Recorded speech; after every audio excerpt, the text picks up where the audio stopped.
Good evening and welcome to another session of Karwaan Distinguished Live Lecture Series. I'm Ishan Sharma and today I'm delighted to have Professor Romila Thapar ma'am with us this evening. She is one of world's foremost experts on early Indian history. She is the recipient of the prestigious Kluge Prize, Professor Emerita at JNU. Professor Thapar started her career as a reader at Kurukshetra University in 1962 and 61 and 62 and held the same position at Delhi University from 1963 to 1970.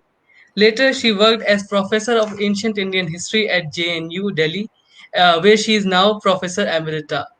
She doesn't need any introduction. Professor Thapar, welcome to the session and thank you very much for accepting our invitation. Thank you. And without further ado, I would like to hand over the stage to you to continue with the lecture. Thank you, ma'am. Thank you very much, Ishan. Thank you for inviting me. Good evening to everybody who's present. I must begin by saying that I feel very strange.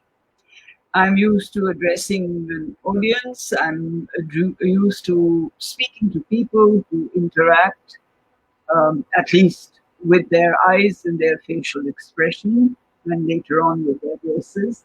And so this business of speaking to my computer and interacting with my computer is something very new and rather difficult and terrifying. But anyway, I will do what I can with this situation. I thought a little bit about what I should speak on and eventually decided that I should choose something that I have been working on all my life and which has been very close interest to me. And the two subjects on which I keep working and keep coming back from time to time, one is, of course, the study of the Mauryan period, and the other is the study of the writing of history. And I decided that of the two, I would speak on the second subject, as it may be of greater interest to most of you over here. How has the history of early India been written in the last 2 centuries?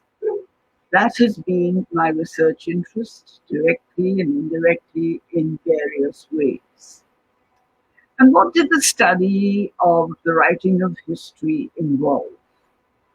It involves looking at the form it takes. Are we talking about inscriptions and chronicles? And these are very different things, and other forms also that tell us about the past. Are we also looking, aren't we, at authors? Who is the author of the text? Is it a bard? Is it an officer of the court? Is it a literary person? That makes a difference to the quality of what is being written and the nature of what is being written. And thirdly, and very importantly, what is the text intended for? Is it an inscription that records an event? Is it a long statement relating to the past which draws legitimacy for the ruling dynasty from the past? That is also one purpose of looking at the past. The present, as we know from our own lifetime, often seeks legitimacy from the past. And we keep talking about tradition, without realizing that very often tradition is very recent and invented. It is not always something that goes back to a remote past. Nevertheless, this interest in trying to understand the past and relate it to the present is something which is important and which is sometimes referred to as historiography, which is an area of historical writing that I am very deeply interested in.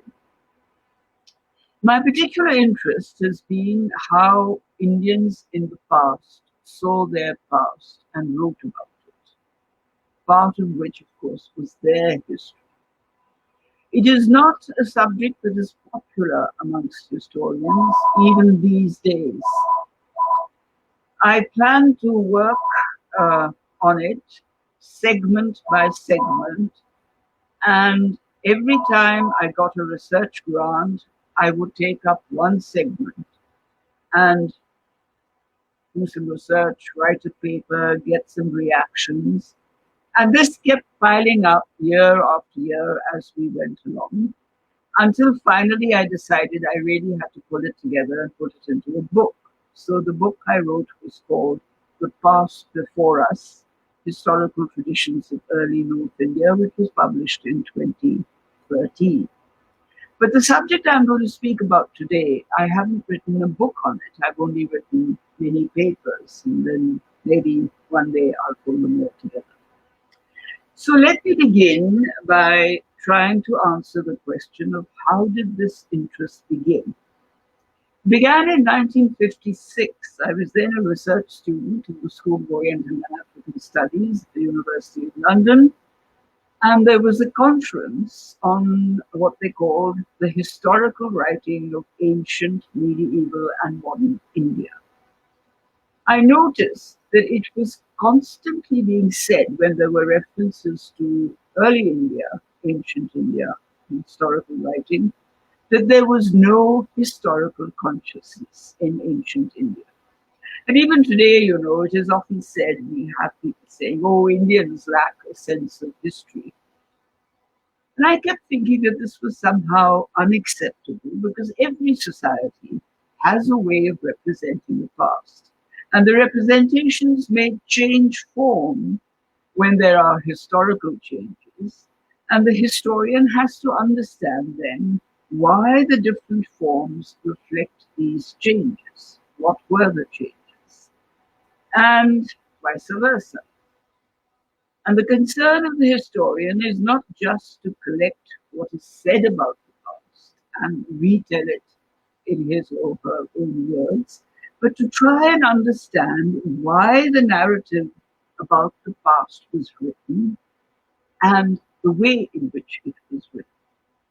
And equally important, the historian has to check whether what is being said about the past is authentic. In other words, how close is it to what actually happened? We shall, of course, never know what actually happened because the past has gone. But nevertheless, the attempt is to try and understand what might have happened. So I decided after that conference to take up the study of historical writing in two stages. The first was to study modern historians reconstructing the ancient past and observing how and why the historians differed in their reconstruction. And the second phase was to see how the texts of early times actually represented the past. Now, this evening, I can't possibly cover both phases because that would take 2 or 3 hours. I will simply talk about the first phase, which is how modern historians have written about the ancient past. History, as we define it today, began to be written 2 centuries ago and has changed in various ways during this period. That is the modern writing, the modern concept of history. How then has the interpretation of early history changed in this period? Our attempt should be actually to observe the changes and to understand the reasons for the change. The writing of history, writing of Indian history from modern times, went through phases depending on who was writing the history and what was the intention. Broadly speaking, I would argue that there were 3 main phases. First of all, there was Indian history, which began to be written by colonial authors in the early 19th century. They use their own background of European history in trying to understand the Indian past. The second phase was what is often called the nationalist historical writing of the early 20th century. Colonial historians continued to write, but many, many more Indians were now writing the history of India. And the third phase, which is something that I would like to develop a little more fully, is what started in the latter part of the 20th century, from about the 1960s onwards, when the very concept of history itself underwent some change, and history was included as a social science. The questions that I will be addressing is, what were the innovations that were introduced when this change took place? But in order to answer this question, let me go back a little bit and begin with the first phase, which is that of colonial writing. And I would like to focus on four theories that were put forward by colonial writers on Indian history and which influenced the writing of Indian history. The first, of course, was what I mentioned earlier, the idea that there was an absence of historical writing in early India. History for the colonial administration, and most of the early historians came from the administration of the colony. For them, history really began with Greco-Roman history. And so, since they couldn't find the equivalent of Herodotus and Thucydides and Tacitus, they declared that there was an absence of historical writing in India. Therefore, they also declared that they would have to discover Indian history. And this is one reason why many of the early histories that you read have a title which talks about the discovery of such and such. Some of us have, of course, been contesting this so-called absence of historical writing. And what it means, in effect, is that when looking at the past, no distinction was made in Indian writing between a fantasy on the past and what actually happened. And when that happens, such a perspective allows all kinds of myths to be taken as factual. But historians today argue that there was a distinction, and early Indians did make a distinction between what they regarded as a free projection about the past and what was treated as more of a record of the past. For example, there was a difference between creative literature, such as poetry and drama, which may reflect some attitudes and events from the past, but could be written in any way that they pleased. And the other kind of text, which was very different, was texts like inscriptions and chronicles, which were generally limited to the record of events, and there was a certain amount of discussion about what went on when the event took place. So the focus of these different types of texts was different and has to be kept in mind. The authors, of course, were different. The language was different. The language of creative literature has much more poetry to it than the language of inscriptions. The style of writing, the format was different, and the purpose and intention of the text was also different. And this is one reason why modern historians differentiate between these categories of texts. All texts are not sources in the same way. For example, if one examines the edicts of Aśoka Maurya, one forms a certain impression of the king regarding his ideas. And then when you consult the Pali chronicles of Sri Lanka, which were written largely by the members of the Buddhist Sangha, and you understand what they are saying about him, it's a different perspective. And that authorship has to be kept in mind. Let me turn now to the second theory of colonial writing, which is common in the colonial reconstruction. It relates to the idea of the two nations of India.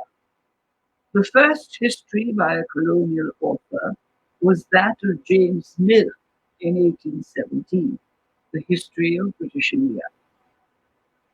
He was new to the study of India, as were most of the 19th century colonial authors, and he had little accurate knowledge. And what emerged in this text was a strange mixture of ideas about the Indian past.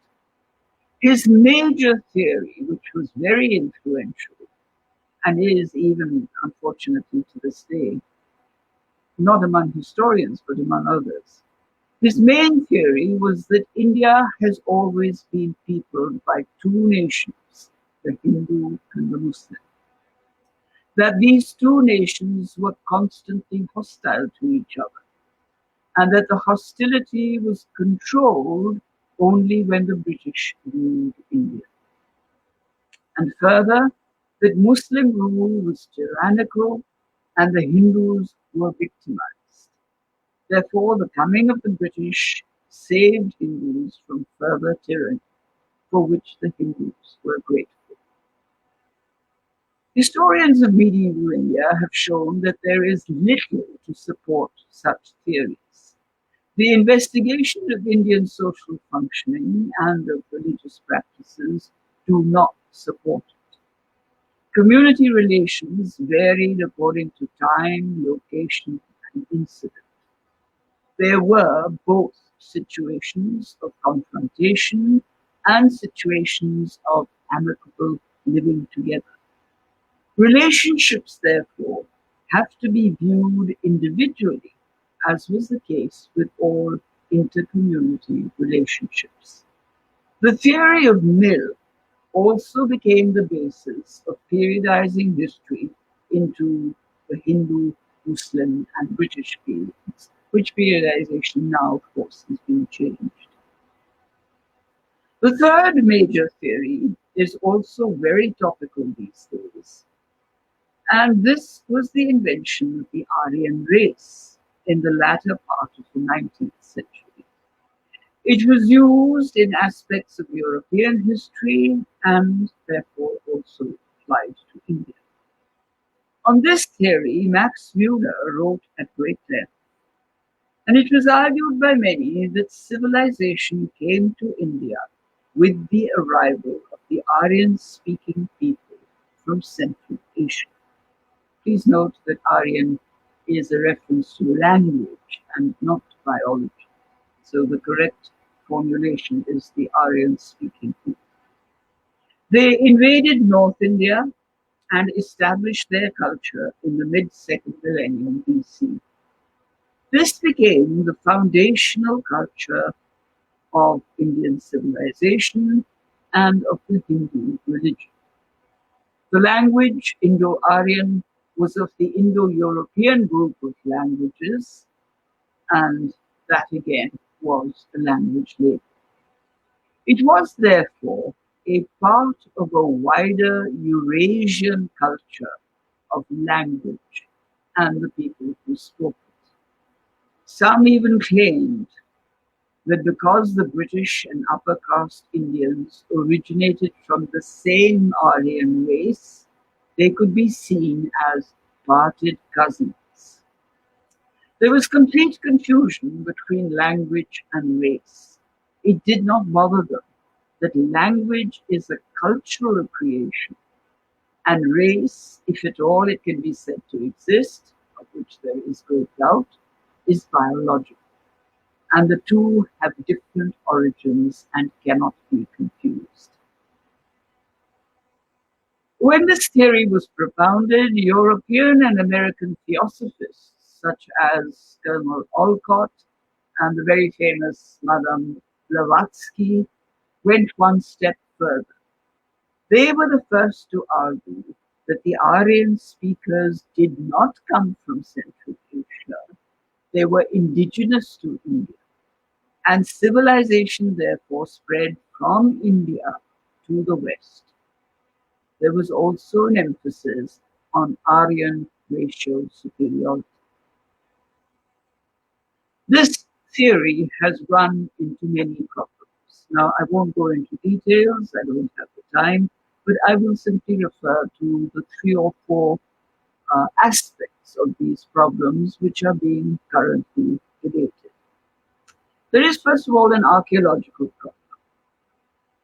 In the 1920s, the Indus civilization was discovered, and it was found to be entirely different from, and it predated Vedic culture.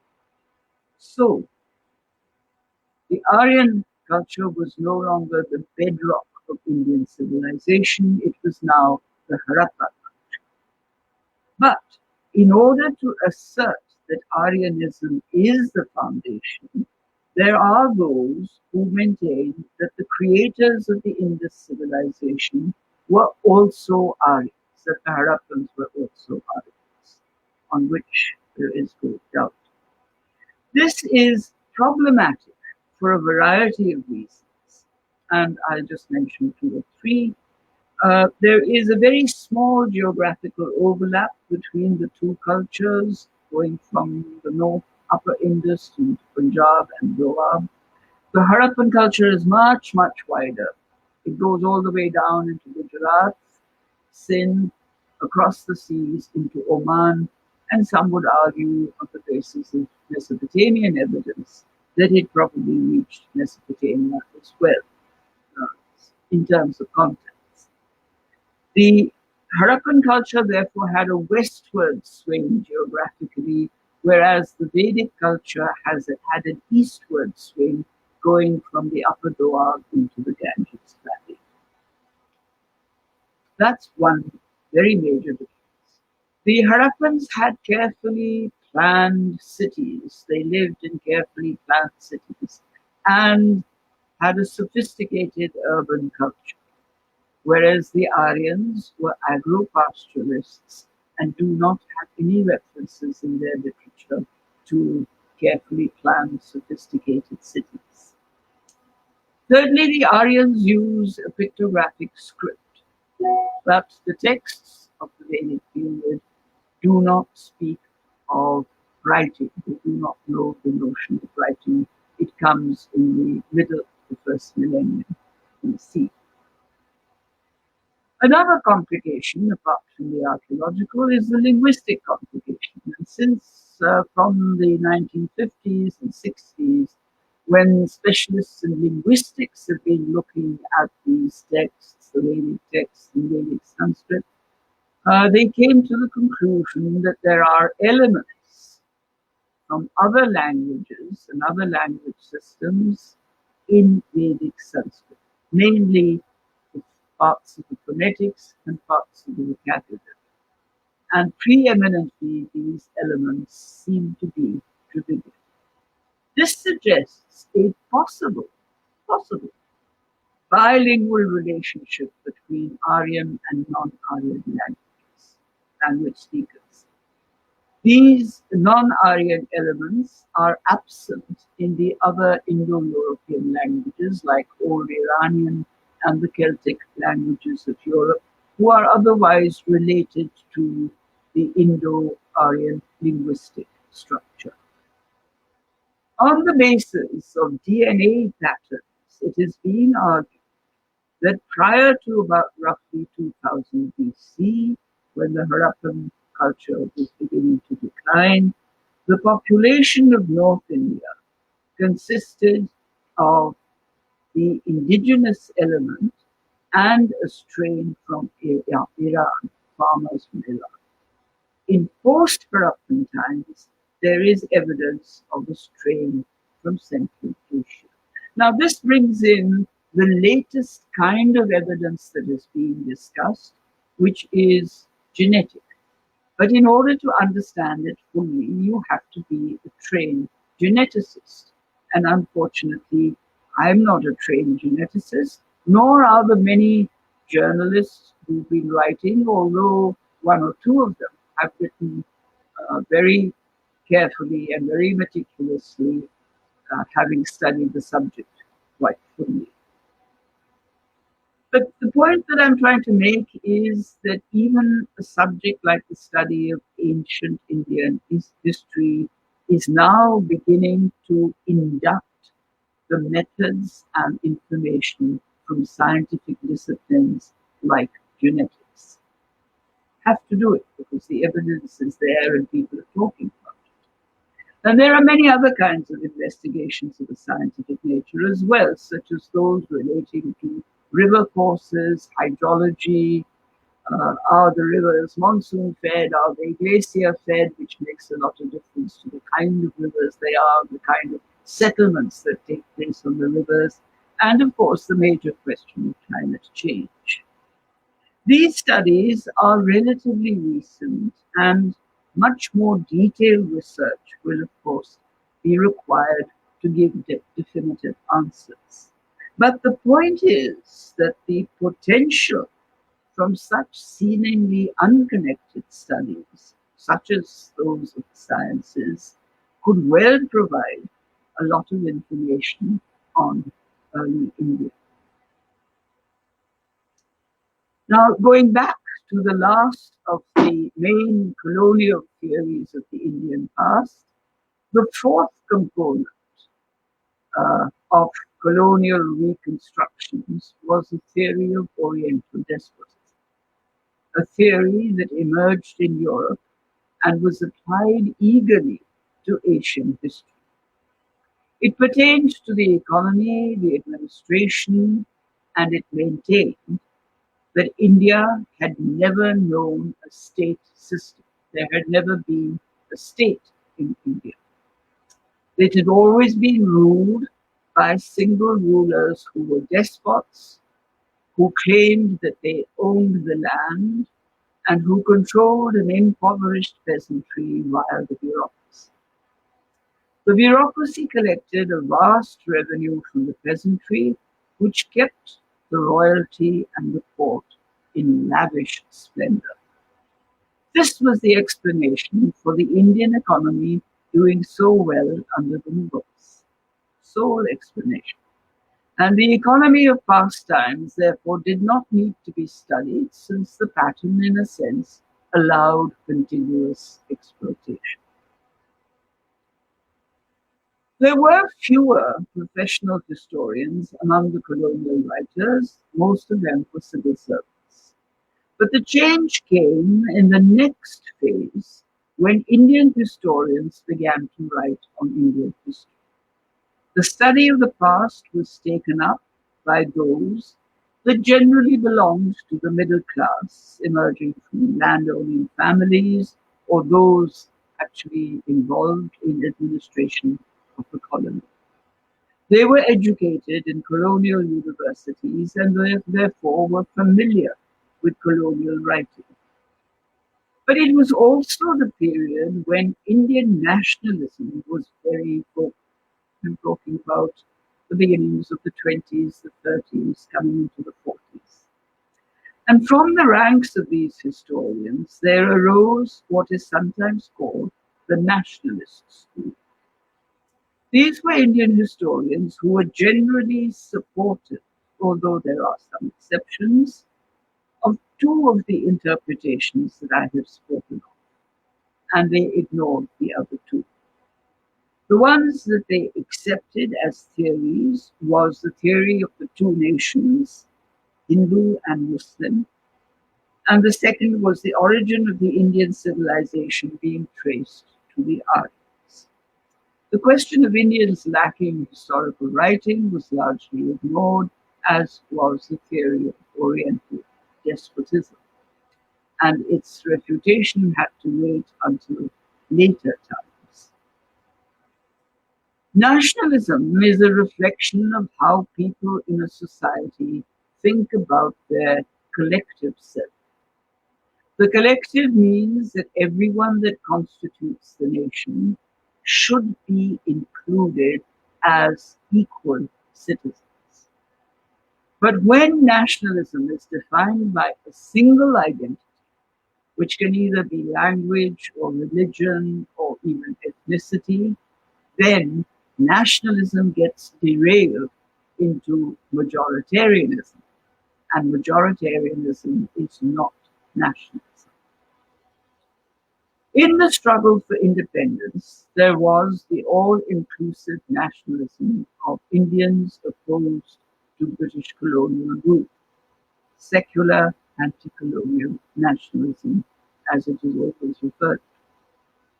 But the colonial insistence on two nations, which was also acceptable to some Indians, also led to a different idea, which is what is called nationalism defined by religion.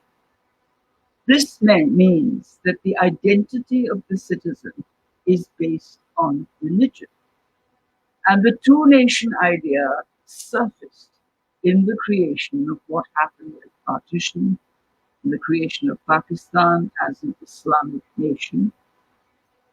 And in current India, it can be argued that it is teetering on the edge of creating its Hindu equivalent. In each nation, the focus is on the contribution of one religious community, the other community being slowly elided. But the right of the historian to research and write history on any historical subject has to be strongly defended in spite of these identities that are pushed through particular kinds of nationalism. Nationalist history, of course, was based on the much, much larger secular anti-colonial nationalism. And the religious nationalisms really came out of a minority context and didn't have too much to do with anti-colonial nationalism. Eric Hobsbawm has written that history is to nationalism what the poppy is to the opium addict. And he's right. All nationalisms the world over seek legitimacy from the past and construct a past that provides that legitimacy. Nationalism seeks support from the past in formulating identity. Where nationalism was divided into religious identities, their history is also written in terms of these identities, not in terms of an all-inclusive nationalism. And these identities, in the forms in which they are projected today, didn't actually exist in the past. This is a contention among historians that is a very serious matter. We have witnessed this contention in the battles over the content of history textbooks. And the battle continued right through the later 20th century and into this century. And it has taken place not only in India, but in each of the democracies of South Asia with their variant national identities. So the whole question of the relationship of history to nationalism is a very complicated question and does depend very much on the kind of identities that nationalism is supporting. The 19th century also discovered the concept of civilization. At the core of each civilization, there had to be a pristine utopia that led to the foundation of the Golden Age, and a Golden Age that presented all the requirements of a perfect society. The notion of classicism became central. It was to be an age that boasted excellence in philosophy, literature, the arts, architecture, and subsuming all this, the prevalent religion. Indian nationalism found the Golden Age in the Gupta period. But with history turning to other forms of investigation, the centrality of the Golden Age began to fade slowly.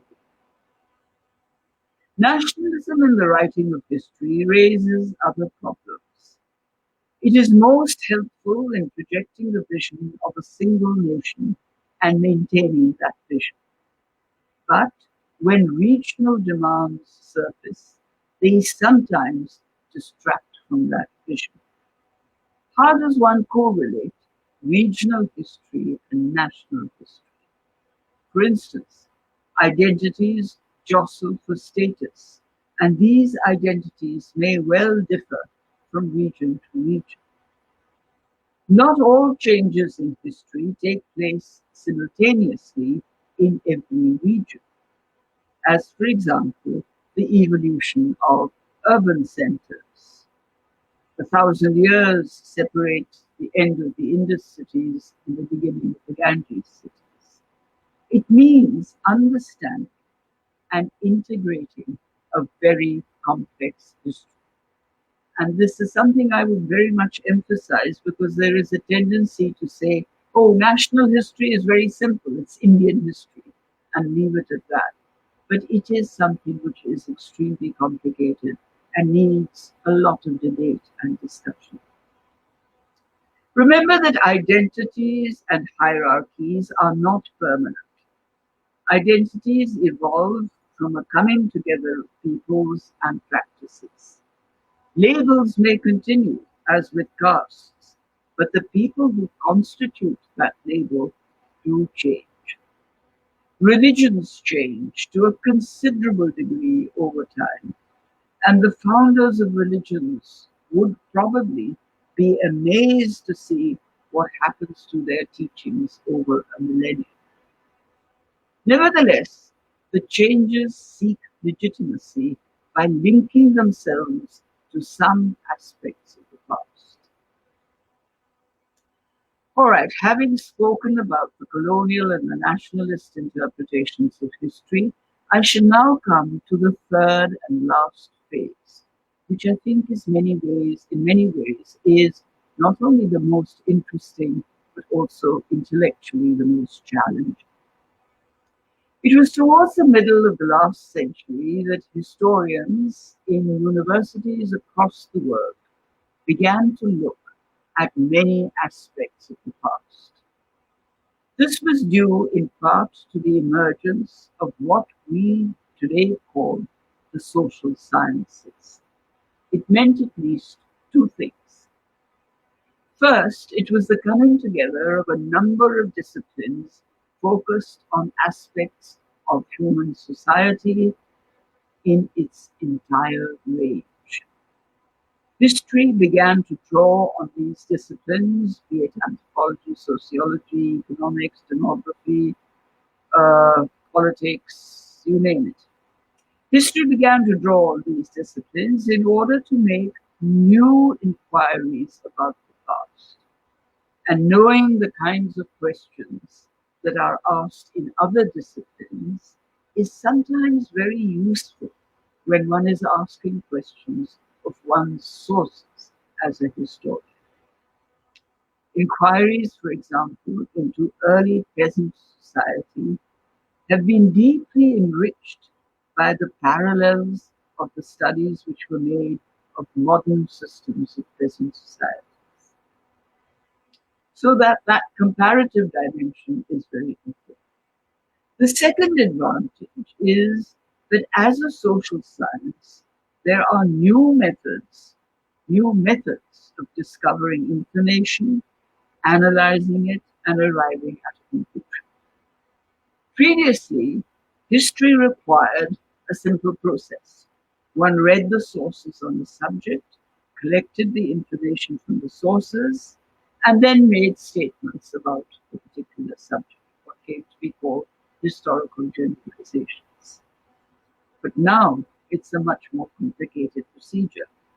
There is a need to follow a recognized method of analyzing sources and then making statements based on logical and reasoned arguments. This is terribly important. I cannot emphasize enough the centrality of logical and reasoned arguments in making statements about history and the past. This is, in part, what distinguishes a historian from untrained people claiming to be historians, of which there are, of course, as we know, very many these days. Let me deviate for a moment and illustrate this by talking about sources, to which we really don't give enough attention, neither when we train historians nor in terms of the public understanding of history. Sources are basic to historical reconstruction, and we say that a statement claiming to be historically valid has to be based on evidence from sources. What does this mean? Statement has to be based on evidence from sources. It means that the source quoted must be relevant and have proven reliability. The reliability of the source is extremely important. And this is one reason why in the 19th century, the late 19th and the early 20th century, historians were often compared to judges. That's the evidence, and you take a decision on the basis of the evidence. That, fortunately, is no longer the case because, in a sense, the way in which we judge the evidence and declare its reliability is rather different from a legal procedure. Each source has to be checked by questioning the source itself. And we start with basic questions like, what are the credentials of the author? Who's written this text? What was his purpose in writing this text? And for which audience is the text intended? And so on, a whole series of similar questions. Such questions make a lot of difference to understanding the source and moving away from imagined history. When I started to study Aśoka Maurya, my supervisor, Professor Emerita, said to me, always start by being suspicious of all sources and inquire about all the possible motivations that the author had for writing what was written. So I had to read through each of the edicts of the emperor, asking each time, what is the range of possible intentions of the king in saying what he says in this edict? Needless to say, I understood the edicts much better at the end of this exercise. The next step is to make the causal connections. When the historian can say that A was the cause of B to explain the cause of an event. Again, this causal connection has to be logical and rational. You may sometimes allow your imagination to take a little leap, and you may arrive at an interesting understanding of the causal connection, but nevertheless, whatever statement you make has to be backed by reliable evidence. It is essential. It is an essential method in all investigations of knowledge. This applies not only to history, but for every discipline and every aspect of knowledge. It is crucial to assessing the quality of the history that is being put forward. When the analytical method, which is what we call this method, is applied, it does lead to, and it requires asking more and more questions. Now, in the last part of this talk, I shall take up some examples of the way in which other disciplines relate to the study of history, given that it is part of the social sciences, and of course, how history also contributes to other disciplines. If you know and understand the past, whether you're an economist or a sociologist or an anthropologist or whatever, you understand your own discipline very much better. So let's begin by the basic. Let's look at landscape, geography. We were all taught in school and derived much comfort from the fact that northern India was protected by a semicircle of high mountains, some of the highest in the world. Yet, history tells us that people from Central Asia were constantly arriving and settling in northern India. The Aryans, the Shakas, the Kushans, the Huns, the Turks, the Afghans, the Mongols, and others. Some came as invaders, and some came as migrants. This raises an important issue that present-day historians in India often overlook, namely that invasion and migration are different processes with different results. Invasion brings in a large body of disciplined armed people whose intention is to use violence to conquer, loot, and rule over the region they attack. The degree to which they impose their own laws and cultural items depends on what they want from the conquest, as also the degree to which they take control of the administration, revenue, etc., of the conquered territory. The cultural interface between the local and the foreign, the invader, could be a matter of degree, depending on the relation between the two. Migration, on the other hand, is an entirely different process and far more gradual. The people involved are not soldiers. Most often, they are pastoralists, or in small numbers, they are traders. Peasants usually don't migrate unless, as in early India, they are uh, uh, migrating because they are oppressed by the ruler. And we have one or two examples referred to of that. It is not, migration is not an army marching in, but instead it is groups of people in small numbers who travel at leisure with their goods and chattel and their animals, or in the case of traders, with a minimum amount of items for exchange. Why do they migrate? Pastoralists generally migrate when there are environmental changes in their homeland and they have to search for fresh pastures. Their problem is the welfare of their animals. They often arrive, search for hospitable places to settle in, and spread quietly, as happened with the case of the Gujars, who arrived in Kashmir and gradually spread to the Punjab and then through Rajasthan into Gujarat. Traders migrate to where the facilities for exchange and the availability of trading items are better. Migrants move and settle in new areas, and the settlement is a very crucial difference between migrants and invaders as well. Settlements can take what I've often called a chain stitch or a leapfrog pattern. That is, a settlement is established in a new area or close to, in the vicinity of a society already existing there. And after a few generations, some of the migrants leave the original group and go further and settle in another area. And this pattern is then continually repeated, which is why you get migrations from Central Asia into Iran, into the Upper Indus, or you have migrations from the Upper Indus into the Punjab, into the Doab, into Maghreb and the Eastern, and into the Ganges Plain. The settlements are quite widespread. They can be widespread. Usually by then, the original culture has been diluted as the group moving on moves on or has been mixed with that of the host society.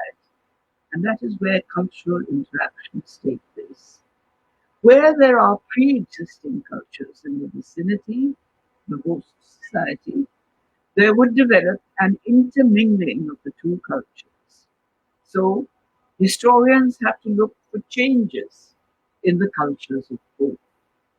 The history of the Punjab, for instance, is a fascinating history from this perspective, the constant change of incoming cultures. Early references go back to the Iranian Western texts, closely related to the Vedic, that mention gradual migrations from point to point.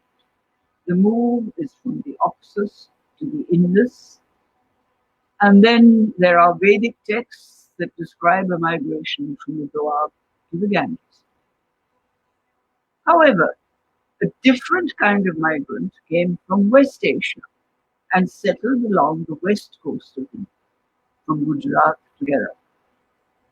These were traders, not pastoralists, and they were itinerant and scattered in the early centuries AD, chasing the cargoes of peddler and cotton textiles. They grew in numbers enormously from the 7th century AD. Arab traders settled in ports and towns, took up administrative positions with the local rulers, such as the Rashtrakutas, married locally, and supported the identity of new communities based on the interface of these two cultures, the local culture and the Indian culture. They were initially called Yavanas by the locals because they came from the West. Later, they took the names of the communities that they founded, very often religious or social, such as the Bohras, Bhojas, Navayats, Mapilas, in each case having elements of local Hindu and Jain practices and Islam. Migrations have played a significant role in the making of many Indian cultures, and we as historians need to give them more attention. Migration is not always one-sided. For example, in the case of traders particularly, the earlier host society can sometimes go out as migrants themselves to settle in areas where they have established trading relations. Therefore, we need a deeper study of the people from the subcontinent going out into new areas. If we are to understand the cultural changes in northern India brought by the entry of the Kushans, such as the import of horses, the easy flow of currency, the impact that Kushan aesthetics had on Indian sculpture, we must equally understand the history of the Kushans in the Oxus plain to the north of the Indus, and what from India went to Central Asia. For example, the introduction of Mahayana Buddhism, which spread from Central Asia all across China, into Japan, into many parts of Asia. Migration, therefore, gives a new dimension to cultural interaction in its impact on so many aspects of the pattern of life. The social sciences have forced historians to accept that societies host a range of coexisting diversity, and that this diversity has its reasons. Historians now ask more questions from the sources. Previously, long periods of history were treated as undifferentiated whole. So we went from 600 BC to AD 1200, treating it as a single ancient period with little substantial change. It was assumed that all societies were ruled as standard kingdoms from Vedic times to the medieval. Now we recognize change and provide explanations for why such changes and so many changes took place. Comparing descriptions from historical sources with analyses from social anthropology can and often does suggest new ways of reading the sources.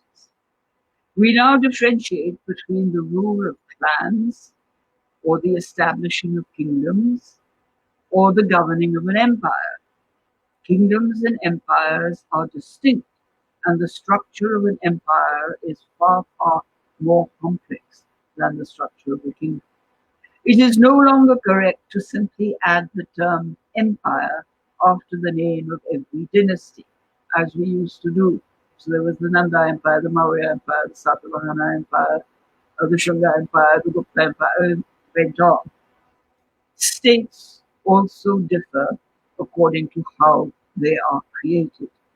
State formation, therefore, is subjected to intense investigation. The two areas in which there has been maximum dialogue are in the study of society and the economy. The codes that formulated caste, for instance, are being analyzed and reanalyzed. The distinction between Varna and Jati comes into play.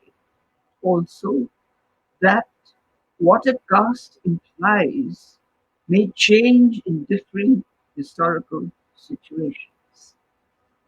Often, the hierarchy is maintained among the Varnas, but their actual occupations may not be what is prescribed in the Dharma Shastras.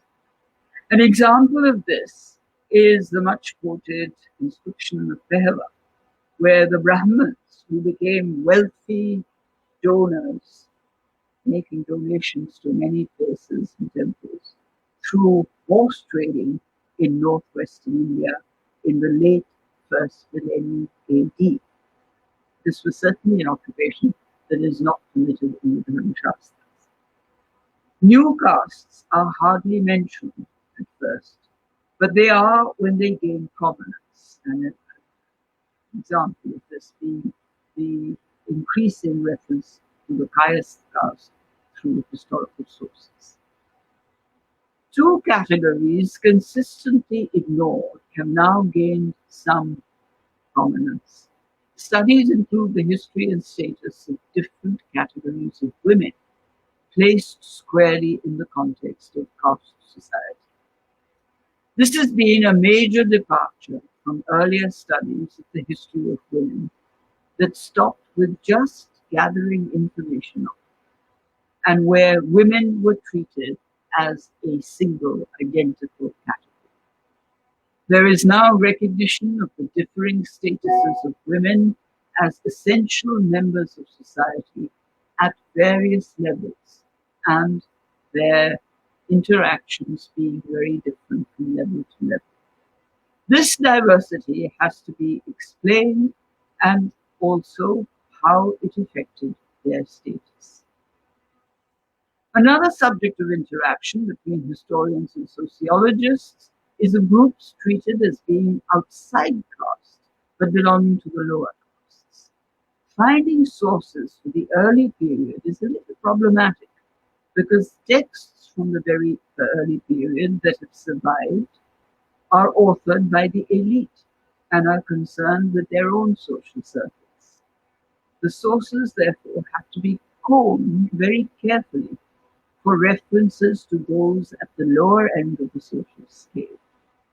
And this information is absolutely necessary in order to complete the total picture that we have of society.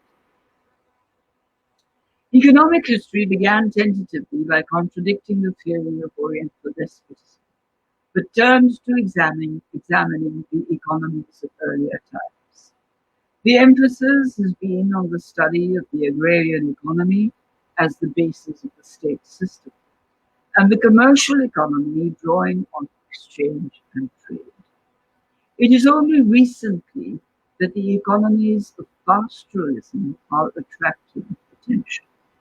Yet, these are important historically because they concern not only pastoral migrants from outside, but also internal migrations of Adivasi and other communities.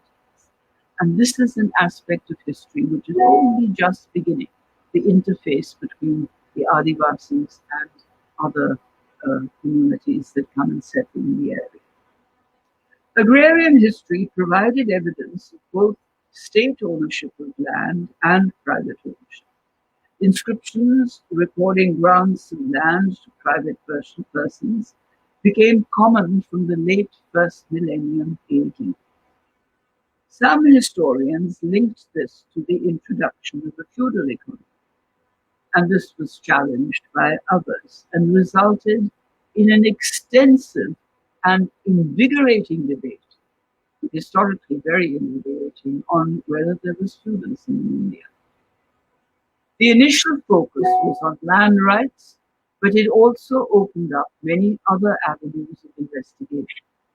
And among these were the establishing of institutions controlled by religious sects and their impact on the functioning of society. Religion as an individual belief system in itself is perfectly legitimate and continues to be studied. But the study of the imprint on religion on social groups is also necessary in comprehending its historical role.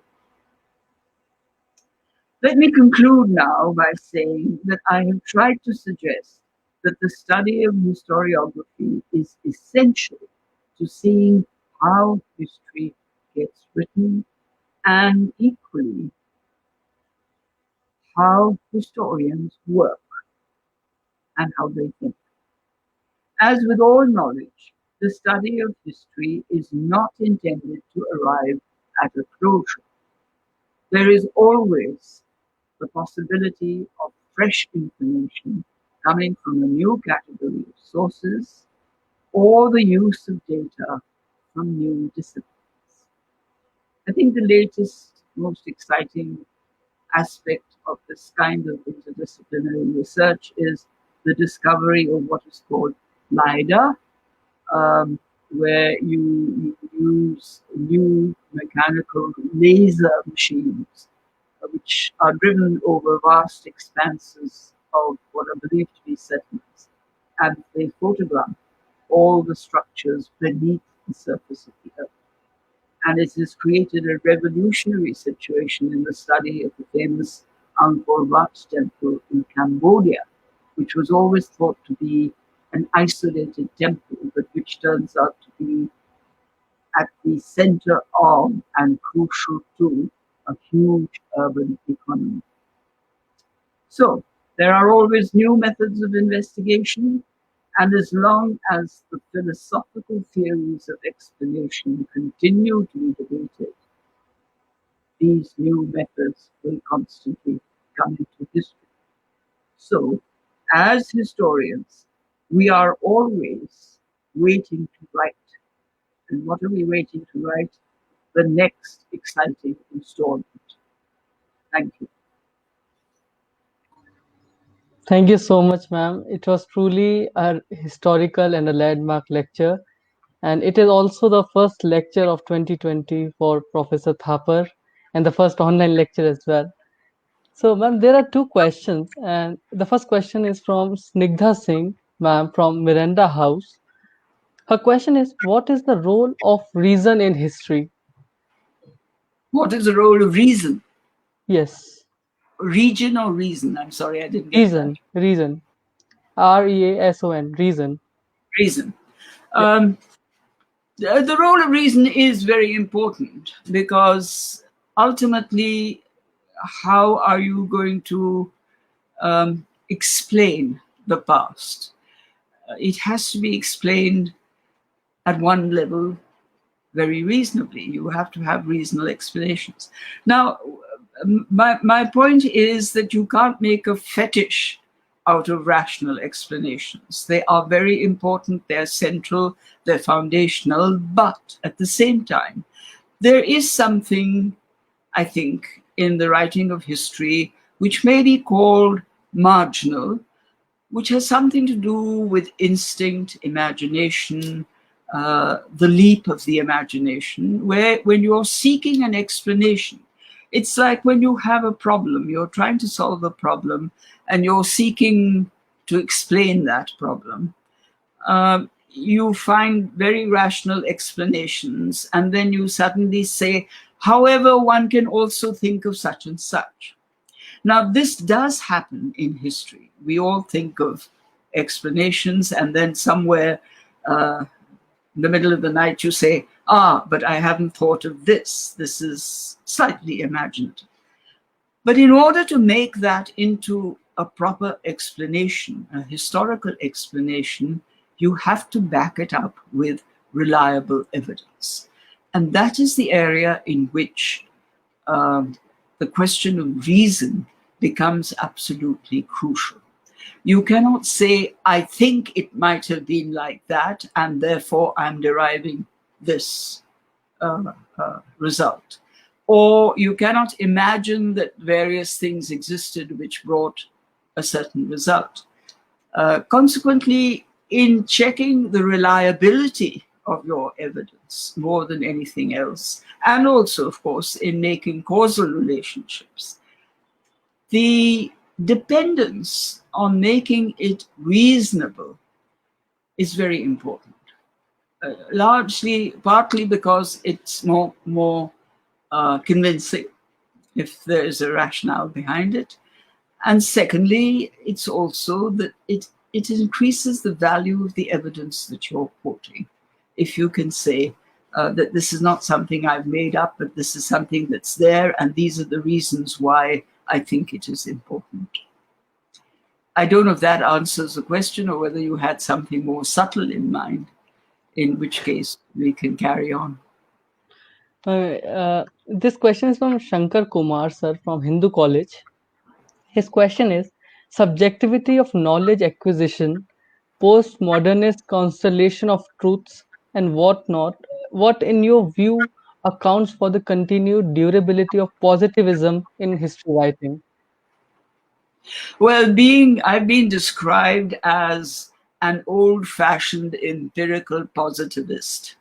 So as far as I'm concerned, I'm delighted that positivism is carrying on, because presumably I have to defend it.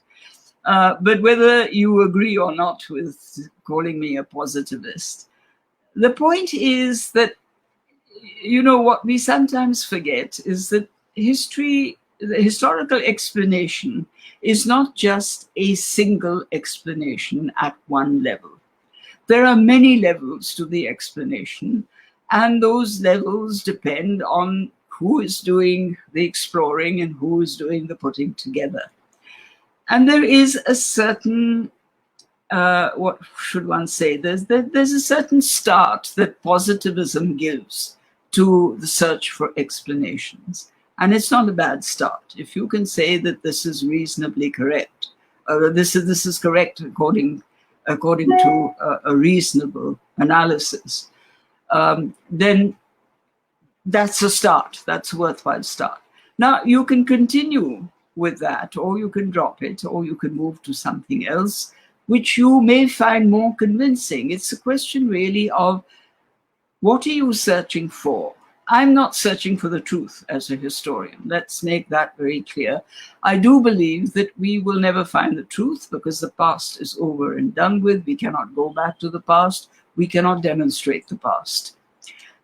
So my search is really much, much simpler, which is I'm trying to understand what happened. And why am I trying to understand what happened? Partly out of intellectual curiosity, and partly because I think that understanding does help in the understanding of the present. There is, after all, a link, a causal connection between the past and the present, and that understanding follows that causal connection. Now, I'm not saying that one has to be rigid, that if you have a certain answer, if you have a certain solution to a problem that relates to the past, that you carry that through into everything, into the present. One has to gauge this, one has to judge it, and one has to judge it slightly instinctively. What of positive history can we use as we proceed further? Further, we have to proceed because, as I said, evidence changes, methods change, and all knowledge is questioned, has to be questioned, and will proceed in different directions. And so I'm not hostile to positivism and the presence and the continuity of positivism. It's a question of how you use it, how sensibly can you use it, and how can you use it, in fact, to increase the ways and the methods in which you are searching for these explanations. Thank you so much, ma'am, for that answer. It was truly a lifetime movement for all of us who are watching you live this evening. Thank you so much for taking out time from your busy schedule and for enlightening us this evening. Thank you so much, ma'am, and it was an honor having you. Well, it was an honor for me, and thank you very much for inviting me. I've never had such a long conversation with my computer before. Yes, ma'am, but it is becoming the new normal in the post-COVID It's, world. I suppose so. I have to get used to it. Yeah. Let's see. Thank you so much. Thank you so much, everybody who joined us live, and we hope to see ma'am again on our platform. Let's see.